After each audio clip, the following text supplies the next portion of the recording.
Al pasaje. Génesis capítulo 18, por favor, en nuestras Biblias.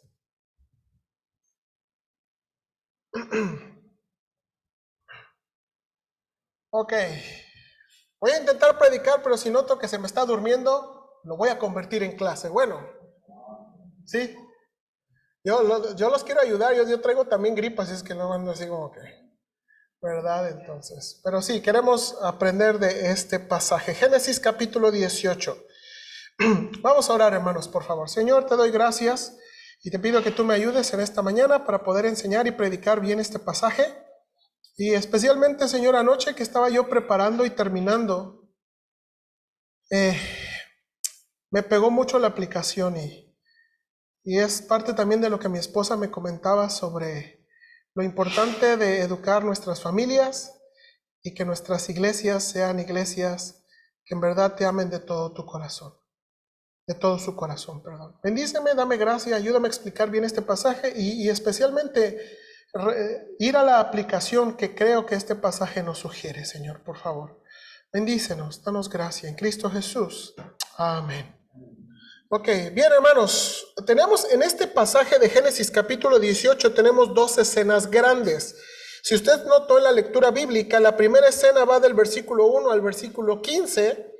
Si su Biblia tiene título, mi Biblia dice promesa del nacimiento de Isaac. Y luego versículos 16 al versículo 33 tiene otra escena, es casi el mismo evento, diferente escena donde Abraham intercede por Sodoma.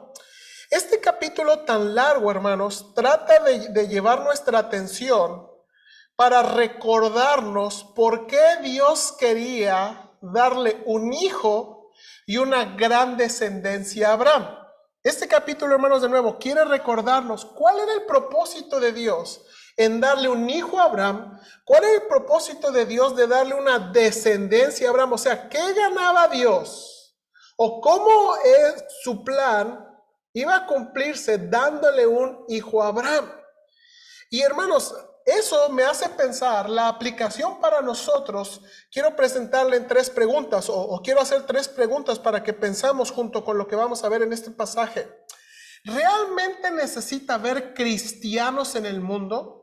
Cuando me estoy refiriendo a cristianos, me estoy refiriendo a personas que han nacido de nuevo, personas discípulos de Cristo, personas que creen que Cristo nos puede salvar sin ninguna obra personal. ¿Realmente necesita haber cristianos en el mundo? ¿Qué impacto quiere Dios que tengamos en el mundo? Y la pregunta, ¿estamos cumpliendo nuestro rol como hijos de Dios? Como dije, hermanos, este pasaje nos va a recordar por qué Dios quería darle un hijo y una gran descendencia a Abraham. Entonces, vamos a comenzar, hermanos. La primera porción, los primeros 15 versículos, básicamente lo que Dios está haciendo es reafirmando su promesa del nacimiento de Abraham. Ahora, mire por favor versículo 1. Después le apareció Jehová en el encinar de Mamre, estando él sentado a la puerta de su tienda en el calor del día. Ok, ¿quién dice versículo 1 que apareció? Jehová, ¿ok? Dice versículo 1 que apareció Jehová. Ahora mire, versículo 2, mire lo que mire Abraham.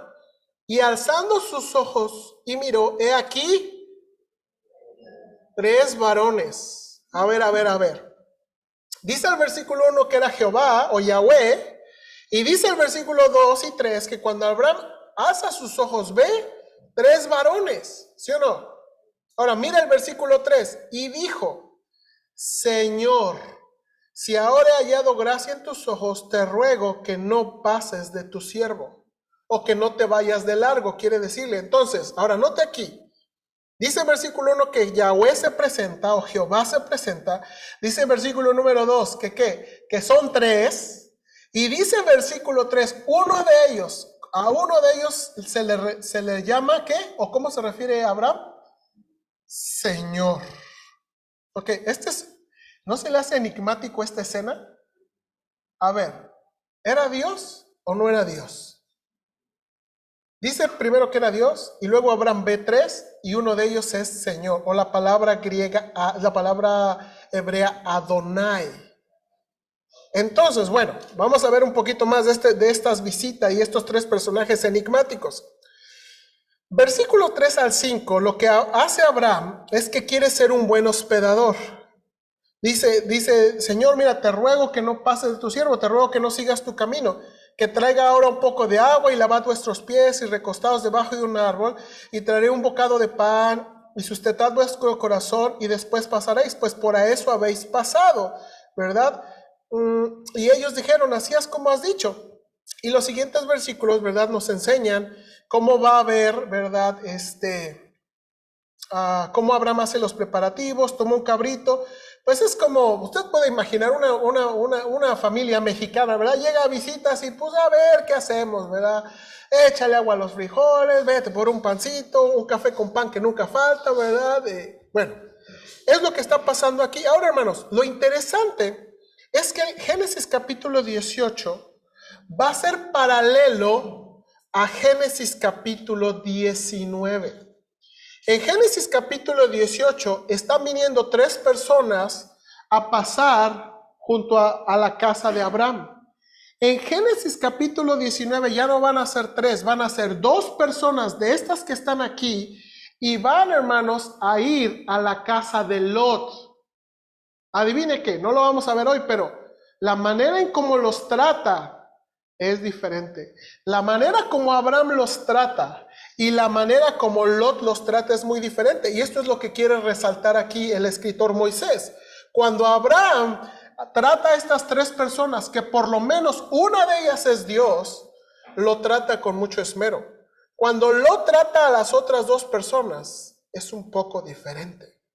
Y ahora, después de ya hacer todos los preparativos, dice versículo 8, traen las cosas, tomó también mantequilla y leche y el becerro que había preparado y lo puso delante de ellos y él se estuvo con ellos debajo del árbol y comieron. Ok, después de esto, mire aquí es donde ya empieza el diálogo. Y dijeron, ¿dónde está Sara tu mujer? Y él respondió, aquí en la tienda.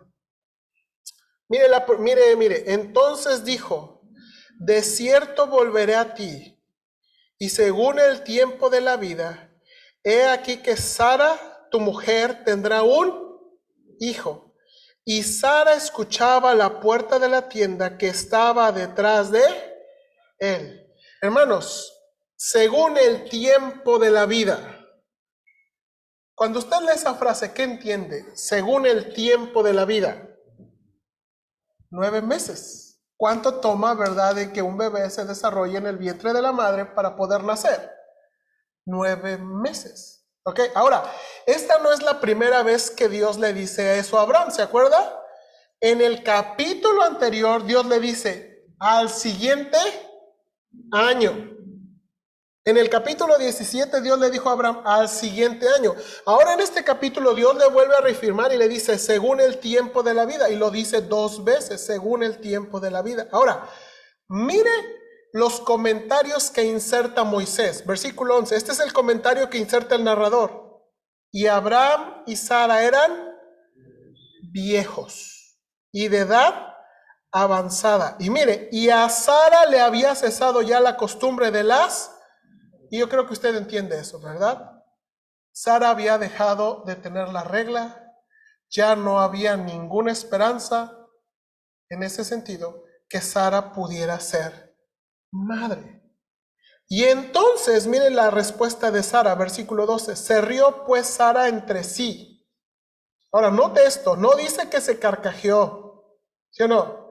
No dice que gritó una carcajada como las que nosotros. Dice, se rió entre sí. Fue algo muy personal diciendo, después que he envejecido tendré deleite, siendo también mi Señor ya viejo. Ahora, hermanos, ¿qué hubiera hecho usted? Era medio, o sea, hermanos, miren las circunstancias de... El narrador dice que eran viejos, Sara dice, somos viejos. ¿Cómo vamos a tener un hijo? O sea, ya habían pasado varios años, 25 años hasta este momento de la promesa, ya eran más ancianos. Hermanos, claro que iba a tener una risa. Claro que iba a generar una risa. Claro que iba a tener cierta incredulidad, ¿sí o no? Hermanos, ellos no estaban pensando en ellos en superhombre, ellos estaban pensando en dos personas humanas. Entonces, mire cómo Dios contesta, versículo 13. De nuevo, mire cómo dice, entonces Jehová, o también podemos traducir, entonces Yahweh dijo a Abraham, ¿por qué se ha reído Sara diciendo, ¿será cierto que he de dar a luz siendo ya vieja? Ahora, mire la siguiente pregunta. ¿Hay para Dios alguna cosa difícil? La Nueva Traducción Viviente traduce la misma frase. ¿Existe algo demasiado difícil para mí? Hermanos, la palabra hebrea difícil, duro, también, hermanos, significa, puede hablar de algo maravilloso. Básicamente habla de, ¿habrá alguna cosa maravillosa que yo no pueda hacer? ¿Habrá algo extraordinario que yo no pueda hacer? ¿Habrá algo difícil que yo no pueda hacer? Ahora, hermanos, de nuevo, esto me hace pensar, ¿se acuerda cómo se presentó Dios con Abraham en el capítulo 17? Yo soy el Shaddai. ¿Yo soy qué? El Todopoderoso. Y entonces, de nuevo, le vuelve a repetir, versículo 14, al tiempo señalado volveré a ti, y según el tiempo de la vida, Sara tendrá un hijo. Otra vez le repite, según el tiempo de la vida. Entonces Sara negó diciendo, no me reí porque tuve miedo. Y él dijo, no es así, te has reído. Y bueno, vemos aquí que Sara trata de recomponer el asunto, pero de nuevo Dios confirma que realmente Sara se rió. Ahora, el punto importante aquí es, Dios va a cumplir, ¿sí o no? Y no va a cumplir porque ellos tienen mucha fe, ¿sí o no? ¿Abraham tiene mucha fe? No, si el Señor me va a dar un hijo. Sara, no, si el Señor me va a dar un hijo. No, los dos están pensando como seres humanos adultos, viejos. Y Dios va a cumplir su promesa a pesar de las circunstancias. Ahora, hermanos, Dios está comprometido con lo que Él dijo que va a hacer. Dios no le pidió tener fe en ellos. Dios no le dijo, mira, Sara, todavía aguantas. ¿Verdad? Si estás chamacona. Dios no le dijo a Abraham, aguanta, si supieras que vas a vivir como otros 60 años. Dios no les pide tener fe en ellos. Dios les pide tener fe en Él, en lo que Él les dijo. Y hermano, nada más algo bien sencillo para considerar. La fe demanda respuestas apropiadas. Déjeme decirle de nuevo, la fe no es pasiva. A veces en la iglesia pensamos que la fe es algo pasivo, que la fe es algo que reside en nuestros corazones y nos llena de paz y uno no tiene que hacer nada, absolutamente nada. Pero no es así. La fe no es pasiva, la fe es activa en el sentido que hay algo que tenemos que hacer y debemos hacer. A veces es algo que Dios quiere que hagamos en la mente, a veces algo en el corazón, o a veces sí Dios quiere que hagamos algo en respuesta. Y hermanos, bien sencillo, si estos hombres iban a tener fe en Dios y en su promesa, ¿qué tenían que hacer Abraham y Sara en respuesta a la promesa de Dios? ¿Mande? Intentar tener el hijo. ¿Sí o no? O sea, el hijo no iba a nacer por nacimiento virginal como Cristo. ¿Qué iban a tener que hacer?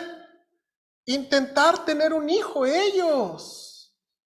Hermanos, la fe no funciona como que, Abraham, fíjate que estoy embarazada, ¿quién sabe cómo? La fe demandaba una respuesta apropiada. Y creo que este es el punto aquí, que Dios les está repitiendo a Abraham y a Sara que Él lo va a hacer, pero que necesitan creer en ¿qué? Su palabra. ¿Usted cree que no lo habían intentado? No estaban casados de hace 25 años, estaban casados por muchos años. ¿Usted cree que no intentaron tener hijos? Ya eran viejos, ya de por sí. En esa frase cuando dice Sara, tendré deleite, puede significar dos cosas. Sara pues está diciendo, ya ni siquiera lo intentamos. Pudiera también traducirse así la palabra. Y aquí Dios de nuevo está diciéndoles. Ahora, esa es la introducción. Ahora, todo eso es la introducción para pasar al punto más largo. Si usted se da cuenta, el punto un poquito más largo está en el siguiente episodio. En el siguiente episodio, mire lo que dice el versículo 16. Y los varones se levantaron de allí y miraron a Sodoma, y Abraham iba con ellos acompañándolos. Aquí se nos dice el verdadero destino de los hombres. Estos hombres vinieron, se acercaron con Abraham, pero ellos no venían con Abraham. ¿Ellos a dónde iban, hermanos? Ellos iban a Sodoma. Ellos iban a Sodoma. Ahora, ¿por qué iban a Sodoma? Mire lo que dicen los siguientes versículos. Y Jehová dijo, encubriré yo a Abraham lo que voy a hacer, habiendo de ser, y bueno, versículo 20, aquí está la razón. Entonces Jehová le dijo, por cuanto el clamor contra Sodoma y Gomorra aumenta más y más, y el pecado de ellos se ha agravado en extremo, descenderé ahora y veré si han consumado su obra según el clamor que ha venido hasta mí, y si no, lo sabré. Hermanos, la razón por la cual es Dios con estos tres hombres, que al final sabemos que no van a ser los tres, son los dos los que van a destruir Sodoma y Gomorra, es porque dice aquí, hermanos, el clamor, mire por favor, el clamor contra Sodoma y Gomorra se aumenta más y más. ¿Cómo entiende usted esa frase? El clamor. ¿Clamor de quién? Y luego dice aquí, el pecado de ellos se ha agravado en extremo. ¿Pecado contra quién? Ahora, hermanos, Dios no ignora lo que está pasando ahí. ¿Por qué dice en el versículo 21 que va a ver si realmente es como ha escuchado el clamor? Bueno, hermanos, hay algo muy interesante. La Biblia enseña que Dios escucha el clamor de la injusticia. Acompáñeme nada más a unos versículos, por favor. Salmo 19:12. Mire lo que dice Salmo 19:12. Salmo 19:12.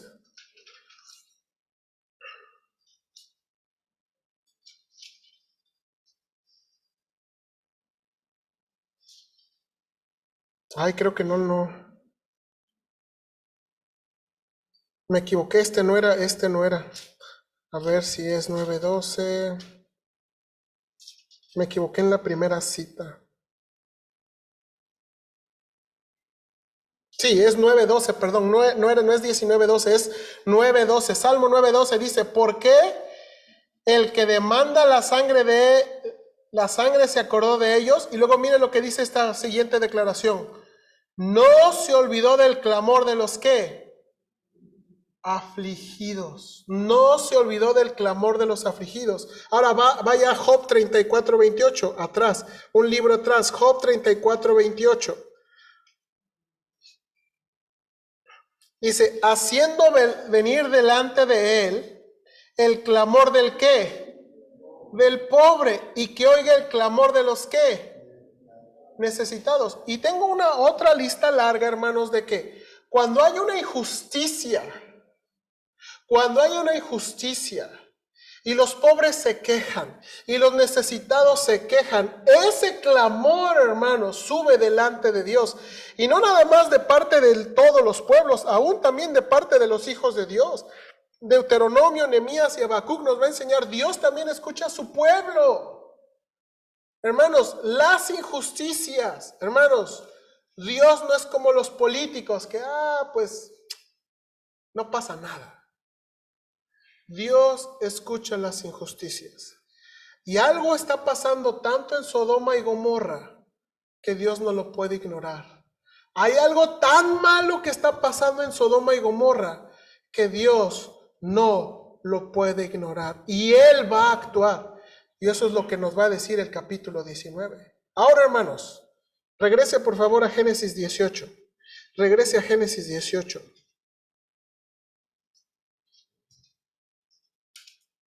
Y creo que aquí está el punto de la historia. ¿Por qué le dice a Abraham? ¿Por qué le cuenta eso a Abraham? Y Dios mismo nos dice, mire versículo 17. Y Jehová dijo, ¿encubriré yo a Abraham lo que voy a hacer? Primera razón, mire versículo 18. Habiendo de ser Abraham una nación grande y fuerte, y habiendo de ser benditas en él todas las naciones de la tierra. Aquí está la primera razón, hermanos. ¿Por qué Dios le va a decir a Abraham de esta destrucción? Porque su hijo, sus nietos y toda su descendencia son las que Dios quiere usar. ¿Para qué? ¿Para qué, hermanos? Bendecir todas las familias de la tierra. A ver, hermanos, yo no sé si usted puede imaginar esto, pero Dios quiere usar una familia. Dios va a usar a la familia de Abraham para que otros pueblos, otras naciones sean, ¿verdad?, den a conocer al Dios verdadero. Hermanos, Dios quiere usar a la familia de Abraham para que otras familias conozcan, amen y encuentren al Dios verdadero. Eso es lo que Dios le había prometido. Entonces, hermanos, Dios no quiere darle un hijo a Abraham y una descendencia a Abraham nada más porque sí, sino quiere usar esta familia con fines muy específicos. Ahora, hermanos, segunda razón. ¿Por qué? La primera es que su familia va a traer la bendición a las naciones. Y la segunda razón es, mire lo que dice el versículo 19. Porque yo sé que mandará a sus hijos y a su casa después de sí, que guarden el camino de Jehová, haciendo justicia y juicio, para que haga venir sobre Abraham lo que ha hablado acerca de él. Hermanos, hay una traducción mejor para este versículo. La Biblia de las Américas traduce este versículo así: porque yo lo he escogido para que mande a sus hijos y a sus casas después de él, que guarden el camino del Señor, haciendo justicia y juicio, para que el Señor cumpla a Abraham todo lo que él ha dicho acerca de él. La Nueva Traducción Viviente traduce: yo lo escogí a fin de que él ordene a sus hijos y a sus familias que se mantengan en el camino del Señor, haciendo lo que es correcto y justo. Entonces yo haré a Abraham lo que he prometido. La primera razón por que Dios le dice de Sodoma y Gomorra es porque Abraham y su familia van a traer la bendición a las naciones. Y la segunda razón es porque Dios escogió esa familia para que esa familia sea diferente. Dios escogió a Abraham y a su familia para que su familia sea diferente. Dice aquí, para que haga justicia y juicio. ¿Se acuerdan, hermanos, que en el capítulo anterior Dios le pidió a Abraham dos cosas? Sírveme fielmente y lleva una vida intachable. Sírveme fielmente y vive una vida intachable. Hermanos, ¿por qué es importante eso? ¿Por qué? ¿Por qué Dios quiere que Abraham sirva fielmente? ¿Por qué Dios quiere que Abraham viva una vida intachable? ¿Y por qué Dios está convencido que Abraham va a ser diferente? Bueno, porque lo que va a pasar en Sodoma y Gomorra es el resultado natural de lo que pasa en una vida que no conoce a Dios. Hermanos, lo que pasó o lo que va a pasar en Sodoma y Gomorra es lo que le espera a un mundo sin Dios. Y Dios quiere usar a Abraham y su familia para ser diferentes. Y hermanos, y usted no hay que decir más, pero usted el último, todos los últimos versículos. Versículo 22, se apartaron de allí los varones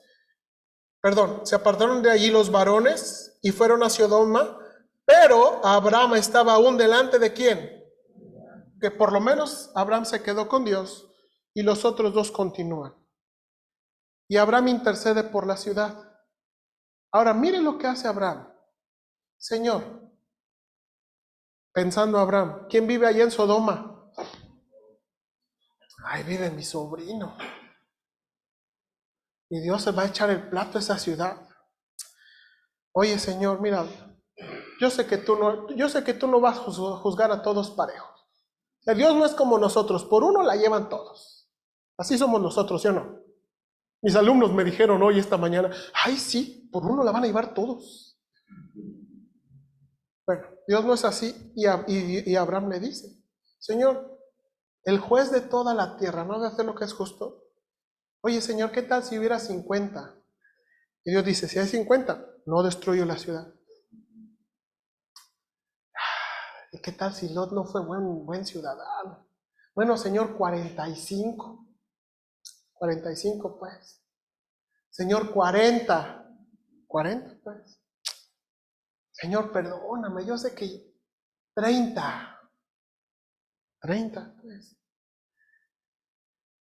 Señor, 20. 20 pues.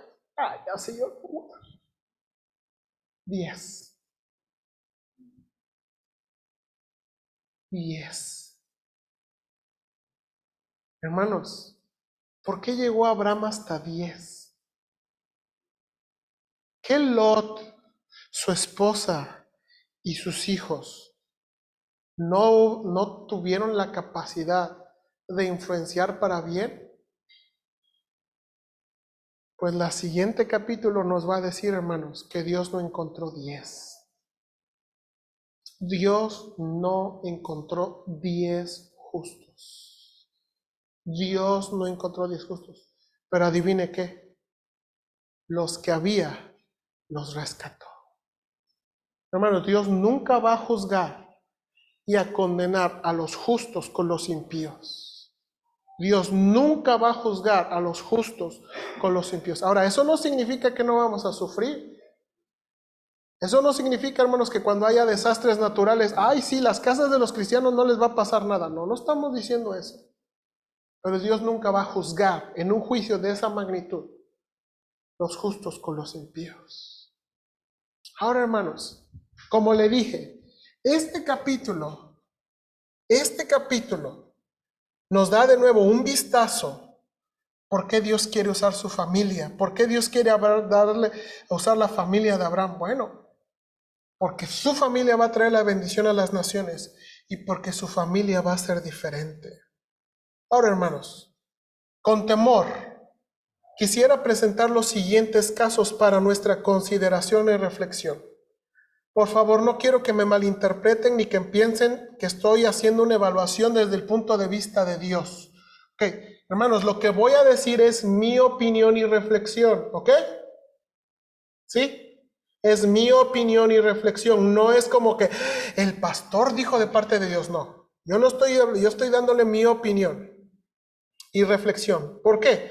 Yo creo que los cristianos debemos hacer una interpretación de los eventos con las verdades que sabemos de la Biblia. Hermanos, hubo 2 eventos cuando yo era estudiante que yo escuché y quedaron grabados en mi mente. ¿Por qué Dios tuvo que ir a destruir Sodoma y Gomorra? ¿O por qué Dios a veces causa desastres naturales? Déjeme recordarle este. En diciembre 26 del 2004 sucedió uno de los tsunamis más grandes que ha visto la Tierra.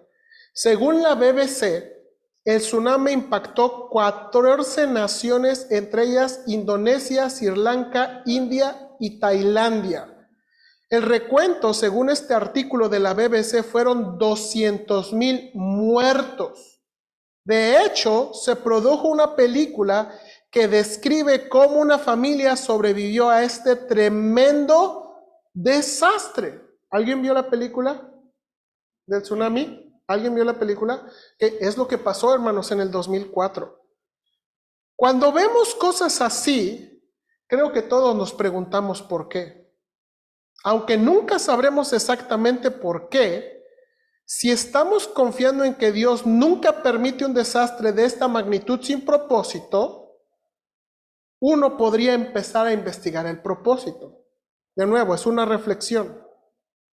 Si usted consulta una búsqueda sobre Sri Lanka, sobre problemas con niños, usted va a encontrar una página del País y El Comercio de noticias donde ese país funcionaba como una granja de niños que vendían a los niños a parejas de Europa. Entre los años 80 y 90, hermanos, Sri Lanka funcionó como una granja de niños que vendía niños a Europa.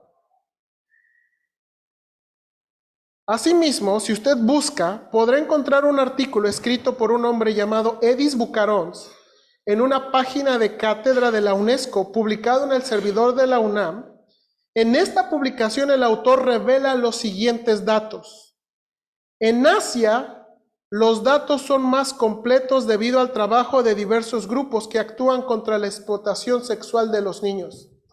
En 1991, un estudio realizado por India Today sitúa el número de niños prostituidos en India entre 400,000 y 500,000. Las estimaciones sobre la industria sexual infantil en Tailandia varían entre los 80,000 y los 800,000 niños. La última cifra proviene del Centro para la Protección de los Derechos del Niño, que ha realizado trabajo durante 18 años. En Sri Lanka se sabe que la industria del sexo ha llegado a alcanzar una cifra de 20,000 niñas y niños. El problema de las niñas que son raptadas en Nepal y transportadas a través de la frontera a la India es particularmente agudo. Hermanos, de nuevo, es mi reflexión y mi interpretación. Yo no estoy diciendo esto de parte de Dios. Pero cuando Dios decide pegarle a 14 naciones, donde el abuso infantil es tan extremo, me cuesta pensar que es una coincidencia. Me cuesta pensar que es una coincidencia. Mi interpretación. En 2005 sucedió otro evento, pero de este lado del continente. El huracán Katrina pegó en la ciudad de Nueva Orleans, dejando una gran parte de la ciudad destruida. ¿Se acuerdan? ¿Alguien acuerda? Se describe como el peor huracán que ha azotado los Estados Unidos. ¿Qué caracteriza esta ciudad? El 15 de agosto de 1988, un reportaje del País, escrito por Francisco Basterra, describe a Orleans como la ciudad del pecado, donde según el autor, la ciudad se caracteriza por vive y deja vivir. El autor menciona, en Bourbon, un vecindario, por solo $3 la copa, se puede asistir a una orgía en vivo, striptease de ambos sexos, solos o mezclados, y espectáculo de transvestidos. Por menos dinero aún, en la ciudad Paraíso Gay, se puede tomar una cerveza en uno de los bares de homosexuales con terrazas de filigrana de hierro forjado que abundan en el barrio barrio francés, viejo barrio francés. En noviembre 27 del 2017, el Chicago Tribune, no sé si usted conoce ese, publica una de las listas de las 10 ciudades más pecadoras de los Estados Unidos. En el número 1 está Las Vegas, Miami en el 2, San Luis en el 4 y en el último puesto, Nueva Orleans. De nuevo, no estoy diciendo que Dios hizo eso, pero me cuesta pensar que donde hay clamor de los inocentes, Dios no haga algo. Y le tengo una pregunta más para que usted piense. En 2020 nos azotó el COVID-19. En la página como el National Geographic, UNESCO y aún una página informativa del BBVA, concuerdan que 5 pandemias han sido las más letales: la viruela, la peste negra, la gripe española, el VIH y el SARS-CoV-2. Y COVID-19 se aumenta a una. ¿Por qué? ¿Qué está pasando en el mundo? De nuevo, no tengo la respuesta. Tengo una opinión y tengo una reflexión, pero yo no sé exactamente. Lo que quiero decirle, hermanos, es que Dios no es indiferente. Y eso es lo que va a enseñarnos el siguiente pasaje. Ahora, hermanos, el punto de la historia El punto de la historia no está en el desastre que va a traer en Sodoma. El punto de la historia está en las razones que Dios quiere usar a Abraham.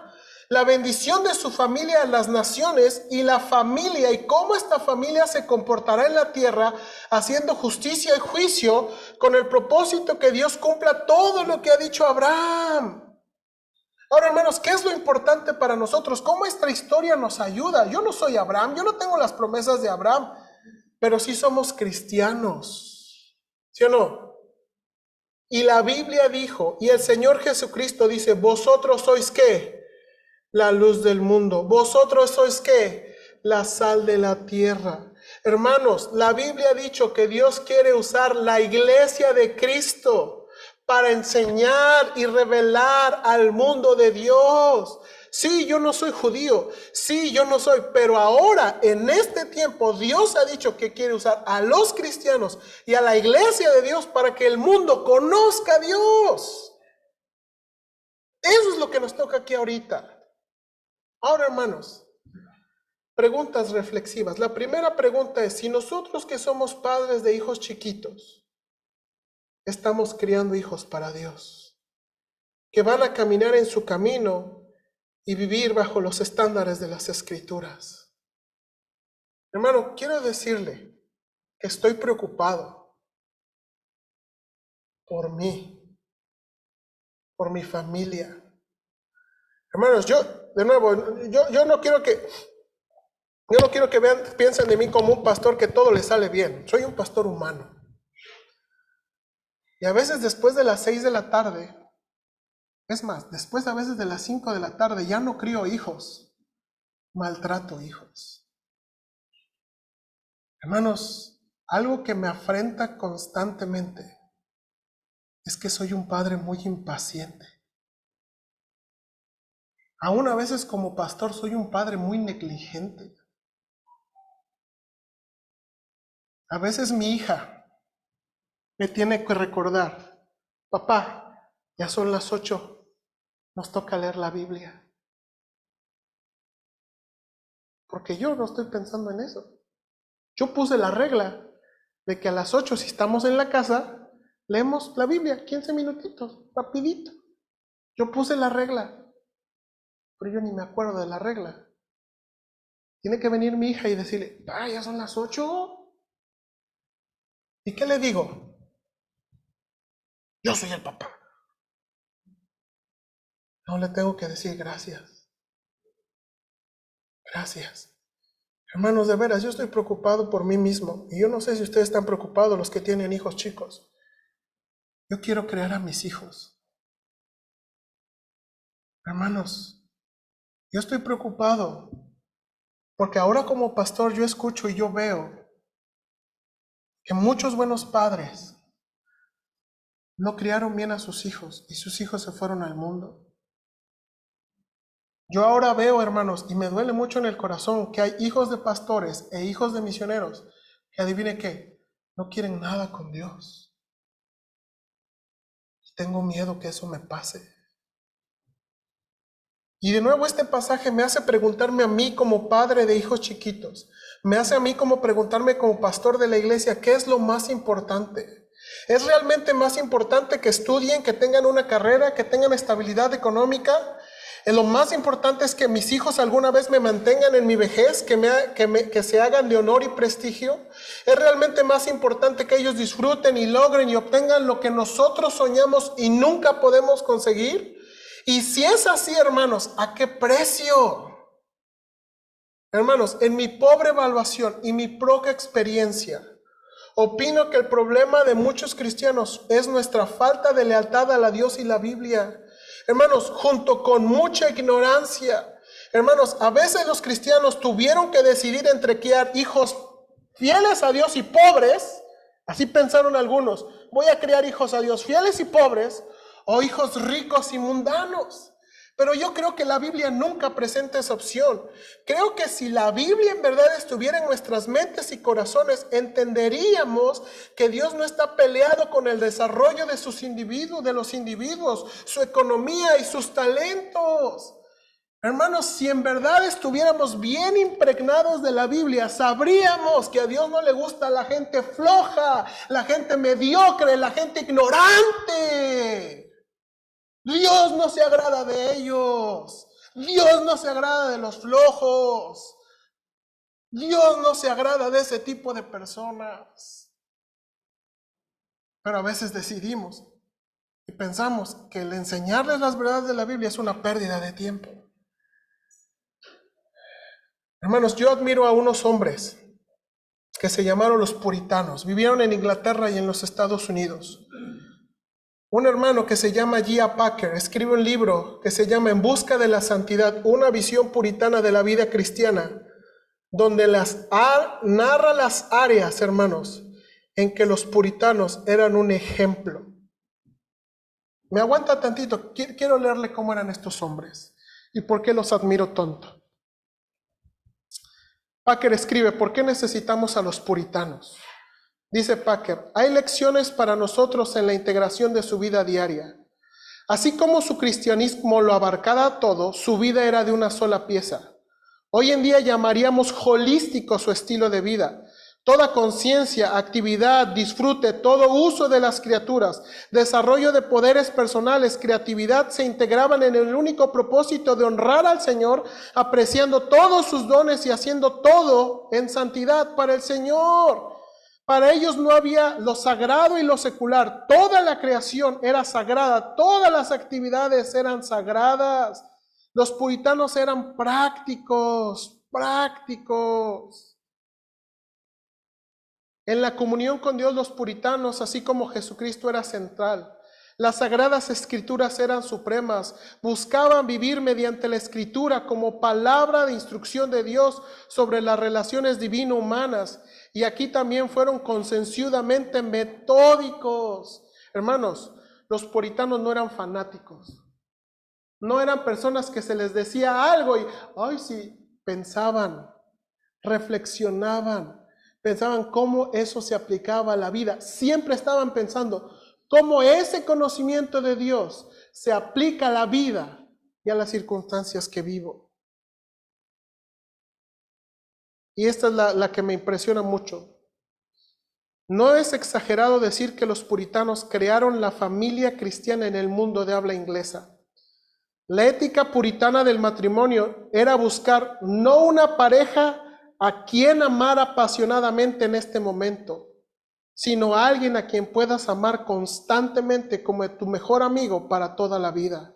Y luego proceder con la ayuda de Dios para hacer precisamente eso.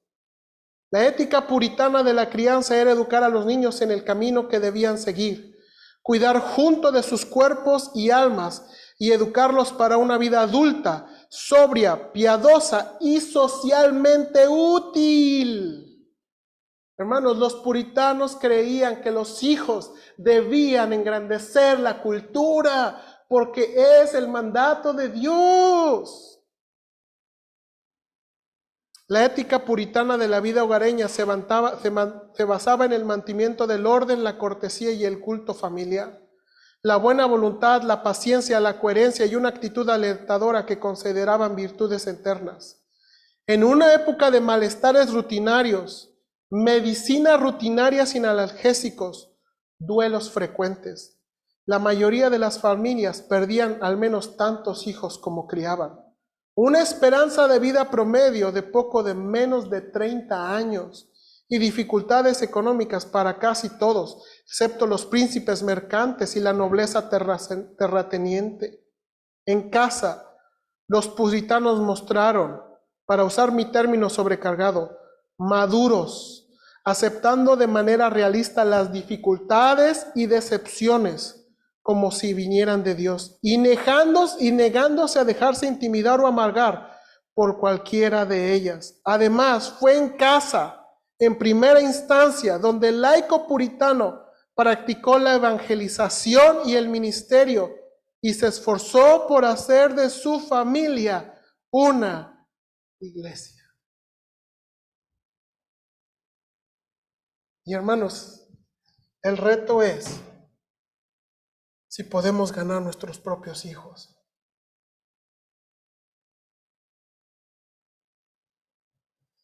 Hermanos,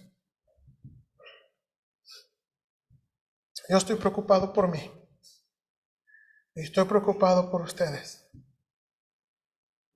Porque este pasaje nos enseña que Dios, así como quiso usar la familia de Abraham y la manera en que se comportaba la familia de Abraham, es como Dios quiere usar nuestras familias. Y es mucho trabajo, pero vale la pena. Y no hay que, hermanos, y no hay que discutir. Ay, es que un hijo religioso y pobre, mejor un hijo rico y mundano. Nunca esa es la decisión, porque Dios no piensa así. Dios nunca piensa así. Vamos a orar, por favor. Señor, ayúdanos y rétanos. Bueno, no rétanos. Creo que la petición es ayúdanos a poder criar nuestras familias, poder vivir como verdaderos discípulos de Cristo. Señor, ayúdanos, por favor, a vivir como verdaderos discípulos de Cristo. Señor, nuestros hijos, nuestra familia, las personas con las que estamos alrededor, ellos saben si de verdaderamente somos cristianos o no. Ellos nos ven, ellos realmente nos ven. Y muchas veces ellos son los que nos confrontan. Muchas veces yo he escuchado personas, y mira, él es cristiano, y mira, él es pastor. Tengo que decir que a veces son calumnias, infamias, pero a veces son ciertas. Y con las cosas ciertas son con las cosas que debemos preocuparnos. Señor, yo deseo de todo mi corazón que todos los que somos parte de esta iglesia y todos los cristianos seamos cristianos de a de veras. Que nuestras familias sean familias cristianas de a de veras, leales a ti y a tu palabra, no leales a los que nos conviene por un ratito, no leales a unas porciones de la Biblia más que otras, sino leales en todo. Aunque eso significa que, Señor, hay cosas que a veces luchamos mucho. Ayúdanos, Padre, por favor. Ayúdame. Yo lo he dicho con mucho temor. Ayúdame como pastor a ser un buen ejemplo a los hermanos. Señor, sobre mis hombros está lo que Pedro le escribió a los pastores, que yo me presente como ejemplo de ellos. Y Señor, eso es un peso que cargo sobre mis hombros. Yo quiero ser un hombre de Dios. Yo quiero ser un hijo de Dios, de a de veras. No quiero ser un hipócrita. No quiero ser un hipócrita pagado. No quiero ser una persona que estafe. Quiero ser un verdadero hombre de Dios. Y yo quiero que todos seamos así, verdaderos discípulos de Cristo. Ayúdanos, por favor. Ayúdanos. Lo suplicamos en Cristo Jesús. Amén. Gracias, hermanos, por